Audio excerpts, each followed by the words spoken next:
जय श्री कृष्ण। देवशयनी एकादशी 6 जुलाई को पालन होगा। पारायण होगा 7 जुलाई को सोमवार को। यही दिन से चतुर्माह की शुरुआत होती है देवशयनी एकादशी से। ये एकादशी व्रत महत्व हम लोग श्रवण करेंगे। युधिष्ठिर ने कहा, हे मधुसूदन, आषाढ़ माह के शुक्ल पक्ष की एकादशी का क्या व्रत है? उस दिन किस देवता का पूजन होती है? उसका क्या विधान है? कृपा कर सब विस्तार पूर्वक बताइए। भगवान श्री कृष्ण ने कहा, हे राजन, एक बार नारद जी ने ब्रह्मा जी से यही प्रश्न पूछा था। तो ब्रह्मा जी ने कहा कि नारद, तुमने कलयुग में प्राणी मात्रों के उद्धार के लिए सबसे श्रेष्ठ प्रश्न पूछा है, क्योंकि एकादशी का व्रत सब व्रतों में उत्तम होती है। इसके व्रत में सभी पाप नष्ट हो जाती है। इस एकादशी का नाम देवशयनी एकादशी है। ये व्रत करने से भगवान विष्णु प्रसन्न होते हैं।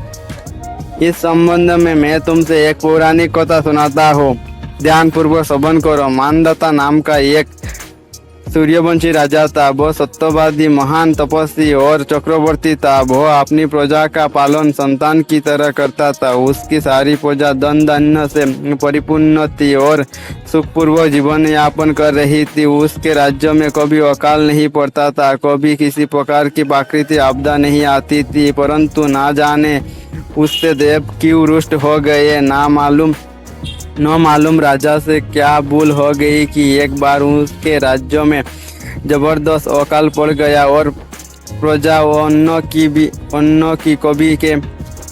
की कमी के कारण अत्यंत दुखी रहने लगी। राज्य में यज्ञ होने बंद हो गए। अकाल की पीड़ित प्रजा एक दिन दुखी होकर राजा के पास आकर प्रार्थना करने लगी, हे राजन, समस्त संसार की सृष्टि का मुख्य आधार वर्षा है। इसी वर्ष के अभाव से राज्य में अकाल पड़ गए हैं और अकाल से प्रजा, हे भूपति, आप कोई ऐसा जतन कीजिए जिससे हम लोग का कष्ट दूर हो सके। यदि जल्द ही अकाल से मुक्ति ना मिली तो विवश होकर प्रजा को किसी दूसरे राज्य में शरण लेनी पड़ेगी। प्रजाजनों की बात सुन राजा ने कहा, आप लोग सत्य कह रही है। वर्षा न होने से आप लोग बहुत दुखी है। राजा के पापों के कारण ही प्रजा को कष्ट भोगना पड़ता है। मैं बहुत सोच विचार कर रहा हूँ, फिर भी मुझे अपना कोई दोष दिखाई नहीं दे रहा है। आप लोगों के कष्ट को दूर करने के लिए मैं बहुत उपाय कर रहा हूँ, परंतु आप चिंतित ना हो, मैं इसका कोई ना कोई उपाय अवश्य ही करूंगा। राजा के वचनों के सुनकर प्रजाजनों चले गए। राजा मानदाता भगवान की पूजा कर कुछ विशिष्ट व्यक्तियों को साथ लेकर वन को चल दिए। वह ऋषि मुनियों के आश्रम में घूमते घूमते अंत में ब्रह्मा जी के मानस पुत्र अंगिरा ऋषि के आश्रम पर पहुंच गया। रथ से उतरकर राजा आश्रम में चला गया। वह ऋषि अभी नित्य कर्म से निवृत्त हो ही हुए थे कि राजा ने उनके सम्मुख पहुंचकर उन्हें प्रणाम किया। ऋषि ने राजा को आशीर्वाद दिया, फिर पूछा, हे राजन, आप इस स्थान पर किस प्रयोजन से पधारे हैं, सो कहिए। राजा ने कहा, हे महर्षि, मेरे राज्य में 3 वर्ष से वर्षा नहीं हो रही है। इससे अकाल पड़ गया है और प्रजा कष्ट भोग रही है। राजा के पापों के प्रभाव से ही प्रजा को कष्ट मिलता है, ऐसा शास्त्रों में लिखा है। मैं धर्मानुसार राज्य करता हूँ, फिर ये अकाल कैसे पड़ गया, इसका मुझे अभी तक पता नहीं लग सका। अब मैं आपके पास इसी संदेश का निवृत्ति के लिए आया हूँ। आप कृपा कर मेरी इस रहस्य का निवारण करें। मेरी प्रजा के कष्ट को दूर करने के लिए कोई उपाय बताइए। सब वृत्तांत सुनने के बाद ऋषि ने कहा, हे नृपति, इस सतयुग में धर्म के 4 चरण सम्मिलित है। ये युग सभी युग में उत्तम है। इस युग में केवल ब्राह्मणों को ही तप करने तथा वेद पढ़ने का अधिकार है, किंतु आपके राज्य में एक शूद्र तप कर रहा है। इसी दोष के कारण आपके राज्य में वर्षा नहीं हो रही है। यदि आप प्रजा का कल्याण चाहते हैं तो शीघ्र ही उस शूद्र का वध करवा दो। जब तक आप ये कार्य नहीं कर लेते तब तक आपका राज्य अकाल की पीड़ा से कभी मुक्त नहीं हो सकता।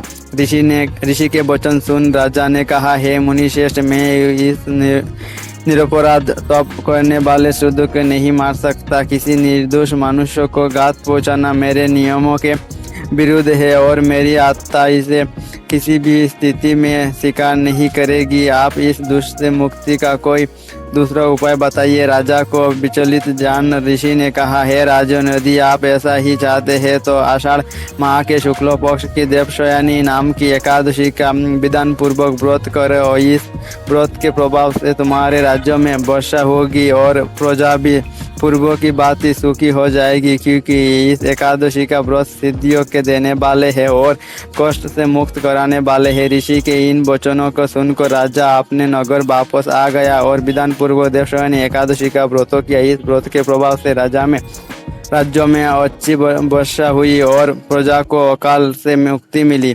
इस एकादशी को पद्दो एकादशी भी कहते हैं। इस व्रत के करने से भगवान विष्णु प्रसन्न होते हैं और तो मोक्ष की इच्छा रखने वाले मनुष्यों को इस एकादशी का व्रत कराना चाहिए। चातुर्मास व्रत भी इसी एकादशी के व्रत से आरंभ किया जाता है।